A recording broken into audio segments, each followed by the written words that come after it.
અમદાવાદની સિવિલ હોસ્પિટલમાં લીકર પરમિટના નામે મોટું કૌભાંડ ફૂટ્યું છે।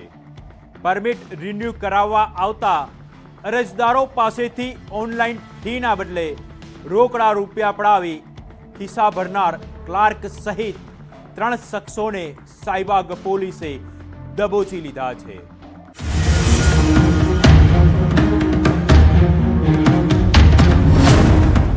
સિવિલમાં સેટિંગનો ખેલ, સરકારી નાણાં પર તરાપ। ચહેરા પર રૂમાલ બાંધીને ઉભેલા આ 3 શખ્સોને ધ્યાનથી જોઈ લો। આ કોઈ સામાન્ય ગુનેગાર નથી, પણ સરકારી વ્યવસ્થામાં રહીને જ સરકારને ચૂનો લગાવનારા સફેદપોશ ગુનેગારો છે।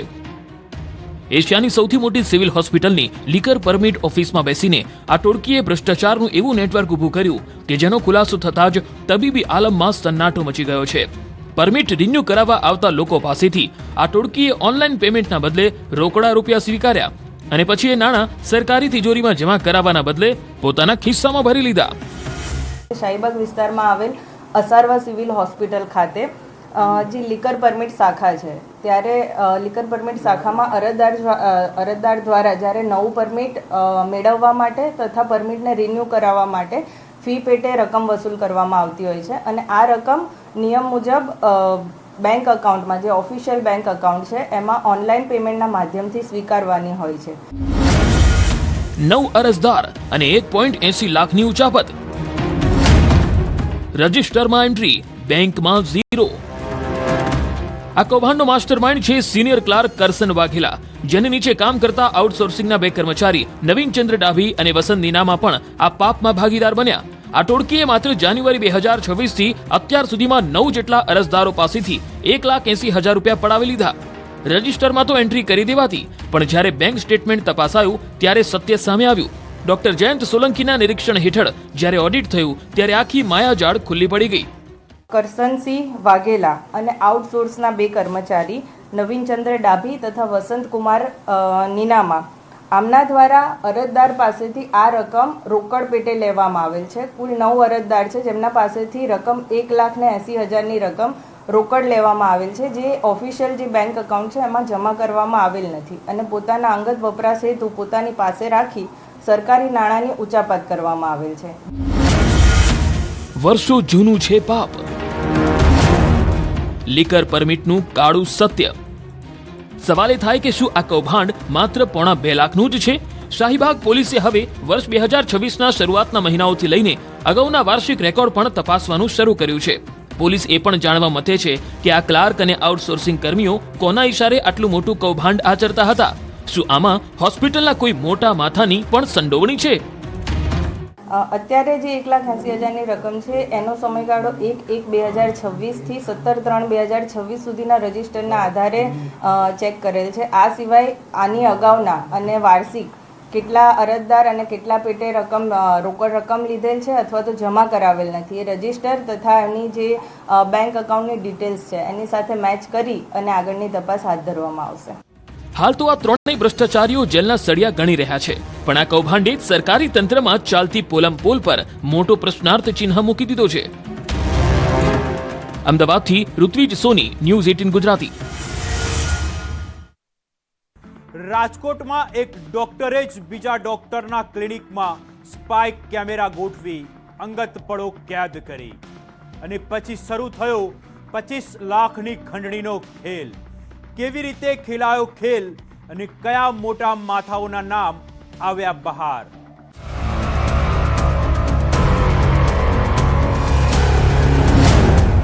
સફેદ કોટ પાછળ કાળી કરતૂત, ક્લિનિકમાં સ્પાય કેમેરાનો ખેલ। જેને આપણે ભગવાનનો દરજ્જો આપીએ છીએ એવા ડોક્ટરના વ્યવસાયને લજવતી આ ઘટના રાજકોટમાં સામે આવી છે। સાધુ વાસવાણી રોડ પર આવેલા એક જાણીતા ક્લિનિકમાં દર્દીઓ સાજા થવા આવતા હતા, પણ તેમને ક્યાં ખબર હતી કે ત્યાંના બલ્બ હોલ્ડરમાં એક ત્રીજી આંખ એટલે કે સ્પાય કેમેરો તેમની પ્રાઇવસી પર તરાપ મારી રહ્યો છે। આ હીન કૃત્ય કરનાર બીજું કોઈ નહીં પણ ડોક્ટર કમલ નાઢા છે, જેણે પોતાના જ વ્યવસાયના સાથી તબીબને બરબાદ કરવા માટે કાવતરું ઘડ્યું અને ક્લિનિકના ઇન્જેક્શન રૂમમાં સ્પાય કેમેરો ફિટ કરી દીધો। ફરિયાદીના ક્લિનિકમાં એક કમલ નાઢા જે પોતે પણ BAMS ડોક્ટર છે એના દ્વારા એક બલ્બ હોલ્ડરના રૂપમાં સ્પાઈ કેમેરો ફિટ કરવામાં આવેલ હતો અને તેઓના અંગત પળોના ફૂટેજ રેકોર્ડ કરી અમુક મીડિયા કર્મીઓ સાથે શેર કરી અને એને ડોક્ટરને બ્લેકમેલ કરવામાં આવેલ હતો અને બ્લેકમેલ કરી એમના પાસેથી 25 લાખ જેવી ખંડણીની માંગણી કરવામાં આવેલ હતી અને 50,000 રૂપિયા સ્વીકારવામાં આવેલ હતા. 4,000 વિડીયો અને એક તરફી પ્રેમ. ઇન્જેક્શન રૂમમાં કેમેરાની જાળ. તપાસમાં જે ખુલાસો થયો છે તે ચોંકાવનારો છે. આરોપી ડોક્ટર કમલ ક્લિનિકમાં કામ કરતી એક લેડી ડોક્ટરના એક તરફી પ્રેમમાં પાગલ હતો.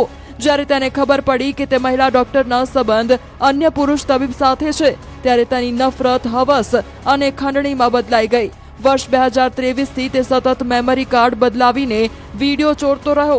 તેની પાસે માત્ર અંગત પળોના જ નહીં પણ નિર્દોષ દર્દીઓના ઇન્જેક્શન લેતા હોય તેવા અંદાજે 4,000 જેટલા વિડીયોનો જથ્થો મળી આવ્યો છે. સ્પાઈ કેમેરો ફિટ કરનાર માણસ કમલ નાડા છે. એનો એક્સેસ જે ફરિયાદી છે ડોક્ટર એમના ક્લિનિક સુધી હતો અને એ પોતાના જે મરીજ છે એ એના ડોક્ટરના ક્લિનિકમાં મોકલતો હતો. તો એ રીતે ઇઝીલી એક્સેસ મેળવી ત્યાં એમના જે ઇન્જેક્શન લગાવવા વાળું સેક્શન હોય છે ત્યાં એને બલ્બનો હોલ્ડર હોય એ બલ્બનો હોલ્ડર સ્પાઈ કેમેરાના રૂપમાં મૂકી અને એના વિડીયો રેકોર્ડ કર્યા હતા. નકલી પત્રકારોની ફોજ. આ ખેલમાં ડોક્ટર કમલ એકલો નહોતો. તેણે આ વિડીયો કેટલાક કહેવાતા પત્રકારો અને મીડિયા હાઉસના સંચાલકોને આપ્યા. સત્ય ગર્જના, ભારત ટાઈમ્સ અને Rajkot headlines. Bharat headlines, B1 news જેવા નામો હેઠળ ચાલતા શખ્સોએ ડોક્ટર પાસેથી 25 લાખ પડાવવા ધમકીઓ આપી. જો કે ડોક્ટરે હિંમત દાખવી સાયબર ક્રાઇમમાં ફરિયાદ નોંધાવતા આખું રેકેટ ખુલ્લું પડી ગયું છે. પોલીસ હવે આ તમામ નકલી પત્રકારોના લાયસન્સ અને ડિગ્રીની તપાસ કરી રહી છે. સત્યની ગર્જના, રાજકોટ હેડલાઇન્સ, ભારત ટાઈમ્સ અને ભારત હેડલાઇન્સ, B1 ન્યૂઝ એના તમામના લાયસન્સ અને તમામના ડોક્યુમેન્ટ્સ તપાસ દરમિયાન ચકાસણી કરવામાં આવશે અને એને પ્રોપર લાયસન્સ અને ડોક્યુમેન્ટેશન કર્યા વગર પ્રેસ હાઉસ, મીડિયા હાઉસ ચાલુ કરી દીધું હોય તો એના વિરુદ્ધ કાયદાકીય પગલાં લેવામાં આવશે. પ્રાઇવસી પર મોટો ખતરો. પોલીસે હાલ તો મોબાઈલ, સ્પાઈ કેમેરા અને મેમરી કાર્ડ કબજે કરવાની તજવીજ હાથ ધરી છે પણ આ કિસ્સાએ હોસ્પિટલ અને ક્લિનિક્સમાં દર્દીઓની ગોપનીયતા પર મોટા સવાલો ઊભા કર્યા છે. રાજકોટથી અંકિત પોપટ, ન્યૂઝ 18 ગુજરાતી. રાજકોટના જેતપુરમાં રાત્રિના સમયે મોબાઈલના વેપારીને આંતરી લોખંડના પાઇપ વડે હુમલો કરી 2 લાખની રોકડ લૂંટવાનો નિષ્ફળ પ્રયાસ થયો. જો કે વેપારીની હિંમત અને સીસીટીવી ફૂટેજના આધારે પોલીસે ગણતરીના દિવસોમાં જ આંતરરાજ્ય લૂંટારૂ ટોળકીને જેલના સળિયા પાછળ ધકેલી દીધી.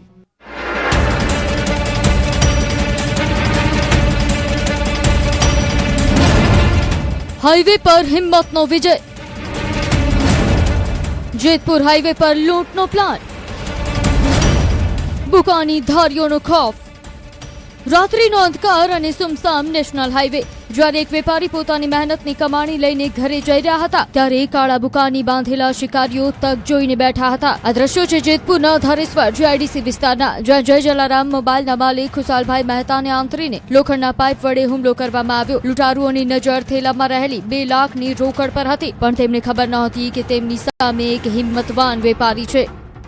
जहाँ हाईवे 66 kV धारेश्वर जेटको के सामने रोड क्रॉस करने गया तभी वहाँ 2 लोग अनजान लोग खड़े थे. उसने मुंह पे कपड़े बपड़े बांधे हुए थे न उसने लोखंड के पाइप वडे मेरे सर पे मारने की कोशिश की पर मैंने अपने बचाव के लिए अपने हाथ रख लिया सर के ऊपर और पाइप पकड़ लिया था तो मेरे को हाथ में ईजा आई और फिर मैं वहीं गाड़ी छोड़ के भाग आया. રેકી કરી ઘડ્યું લૂંટનું કાવતરું. મોજ શોખ માટે બન્યા ગુનેગાર. પોલીસના સકંજામાં ઉભેલી આ ત્રિપુટીના ચહેરા જુઓ. તેમાં એક સ્થાનિક મનિંદરસિંહ છે તો 2 ઉત્તર પ્રદેશના ઇમ્તિયાઝ અને શાબિર છે. આ ટોળકીએ વેપારીની હિંમત સામે હાર માની ભાંગવું પડ્યું હતું. તપાસમાં બહાર આવ્યું કે આરોપીઓએ વેપારીની દિનચર્યાની ચોક્કસ રેકી કરી હતી. તેમને ખબર હતી કે વેપારી ક્યારે નીકળે છે અને તેમની પાસે કેશ હોય છે. માત્ર મોજ શોખ પૂરા કરવા માટે આ શખ્સોએ પાઇપ ઉઠાવી હતી. ફરિયાદીને 2 ઈસમોએ ડિવાઈડર પાસે રોકી અને ધોકા વડે હુમલો કરવા જતાં જે ભોગ બનનાર છે તેમણે એમનો હાથ આડો ધરતા તે બચી ગયેલ અને તેમની પાસે જે બેગ હતી કે જેમાં રૂપિયા હતા તે આંચકવામાં આરોપીઓ સફળ ન રહેતા તે સામે એક જીવીની સિક્યોરિટી કેબિન છે તેમાં જતો રહેલ. લૂંટનો નિષ્ફળ પ્રયાસ બાદ રાજકોટ ગ્રામ્ય એલસીબી અને સ્થાનિક પોલીસે સીસીટીવીની મદદથી જાળ બિછાવી અને આ ત્રણેયને દબોચી લીધા. પોલીસે આરોપીઓને એ જ સ્થળે લઈ ગઈ જ્યાં તેમણે હુમલો કર્યો હતો. લોખંડની પાઇપ અને મોટરસાયકલ સાથે આ શખ્સો હવે જેલના સળિયા ગણી રહ્યા છે. વેપારીના હાથ અને છાતી પર ઈજાના નિશાન તે રાતની ભયાનકતાની સાક્ષી પૂરે છે, પણ તેમની હિંમતે લૂંટારુઓના ઈરાદા પર પાણી ફેરવી દીધું. બંને આરોપીઓ ત્યાંથી નાસી અને જતા ત્રીજો એક એનો જે સાથીદાર હતો એ બાઇક લઈને રેડી હતો તેની પાછળ બેસી અને અંધારાનો લાભ લઈ અને નાસી જવામાં સફળ રહેલ હતો. આરોપીઓ છે ફરિયાદી જે ભોગ બનનાર છે તેમની દિનચર્યાને ફોલો કરેલ હતી, કારણ કે જે ભોગ બનનાર છે તેમને એક ટ્રાન્ઝેક્શનનું પણ કામ હતું અને મોબાઈલની પણ એક દુકાન હતી, એટલે દરરોજ બેંકમાં જતો હતો, આંગળીયા પેઢીમાં જતો હતો, એટલે એમની પાસે કેશ હોય છે તેવું આરોપીઓએ રેકી કરી અને એના બાદમાં આ જગ્યા નક્કી કરી અને આ બનાવને અંજામ આપવાની ટ્રાય કરેલ હતી.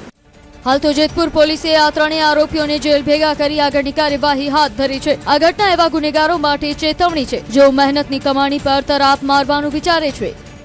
જેતપુરથી મુનાફ બકાલી, ન્યૂઝ 18 ગુજરાતી. વડોદરામાં મધ્યમ વર્ગના ઘરના સપના સાથે ક્રૂર મજાક થઈ. મુખ્યમંત્રી આવાસ યોજનાના નામે એક રીડા ઠગે 16 પરિવારની 40 લાખની મૂડી આંચકી લીધી. સરકારી મકાન અને નકલી દસ્તાવેજોના આ માયાવી જાળની પૂરી હકીકત જોઈએ આ ખાસ રિપોર્ટમાં.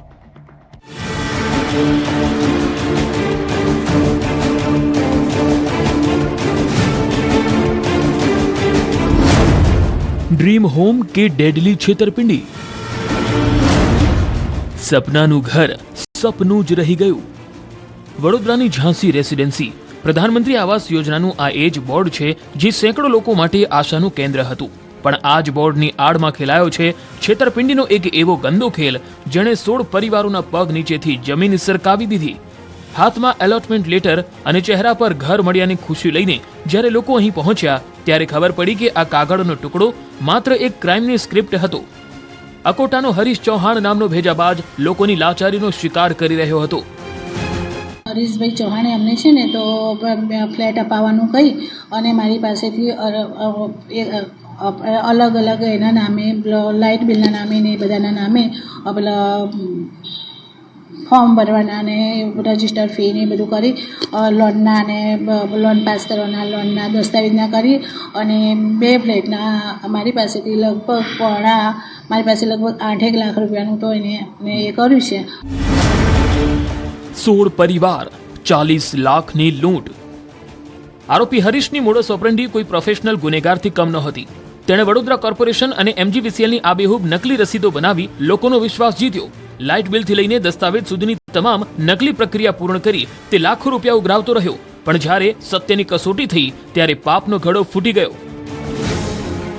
પ્રધાનમંત્રી આવાસ યોજના છે, ના કે મુખ્યમંત્રી છે. તો એમને તો મેં આવ્યા હતા ત્યારે સમજાયું કે તમે એકવાર કમ્પ્લેન કરો અને જે બી વ્યક્તિ પાસે તમે પૈસા ભર્યા છે એ વ્યક્તિને તમે મળો અને તમારા પૈસા પ્રેમથી લેવાની કોશિશ કરો. બી ટાવરમાં એક 6-7 મકાન હતા, એ ટાવરમાં કંઈક 4-5 મકાન છે. એ ટાવરવાળા પાસેથી જે મકાન નંબર આપ્યા હતા એમના પાસેથી 3.5 લાખ રૂપિયા પર ઘરના, એટલે ઘર દીઠ એવા લીધા હતા. અને અહીંયા બી ટાવરમાં 2.5 લાખ રૂપિયા સમથિંગ કંઈક લીધેલા હતા. નકલી કાગળ અસલી ખેલ. અમિત કોમ્પ્લેક્સમાં આવેલી આરોપીની ઓફિસ નંબર 107. આજે અહીં લટકેલું તાળું તેની બરબાદીની સાક્ષી પૂરે છે. જે ઓફિસમાં બેસીને તે મકાન વેચવાના સપના બતાવતો હતો એ જ ઓફિસના દરવાજા હવે બંધ છે. પણ કાયદાના હાથ લાંબા હોય છે. ગોરવા પોલીસે ટેકનિકલ સર્વેલન્સ અને બાતમીદારોની મદદથી આ ભેજાબાજને ઝડપી લીધો છે. અને આશરે ફરિયાદી તથા અન્ય 16 સાહેદો પાસેથી 41 લાખ રૂપિયાની છેતરપિંડી, ગુનાહિત વિશ્વાસઘાત, ખોટા દસ્તાવેજ બનાવવા, 41 લાખની માતબર રકમ વીએમસીની પ્રધાનમંત્રી આવાસ યોજના હેઠળની ફરિયાદી તથા સાહેદોને વીએમસીની મકાન મેળાની પહોંચ, પછી યુજીવીસીએલની જે નાણાં મેળાની પહોંચ જેવા ખોટા દસ્તાવેજો બનાવીને આવી રકમ પડાવી લીધેલી હતી આરોપીએ. 1.5 વર્ષથી ચાલી રહેલા આ ક્રાઇમ નેટવર્કનો હવે અંત આવ્યો છે. પોલીસ તપાસ કરી રહી છે કે આ કૌભાંડમાં હરીશ એકલો જ ખેલાડી છે કે પછી તેની પાછળ કોઈ સફેદ પોશ માથાઓનો હાથ છે. હાલ તો હરીશ જેલના સળિયા પાછળ છે, પણ આ કિસ્સો એવા તમામ લોકો માટે ચેતવણી છે જેઓ એજન્ટોના ભરોસે પોતાની પરસેવાની કમાણી લૂંટાવી દે છે. વડોદરાથી હાર્દિક દીક્ષિત, ન્યૂઝ 18 ગુજરાતી.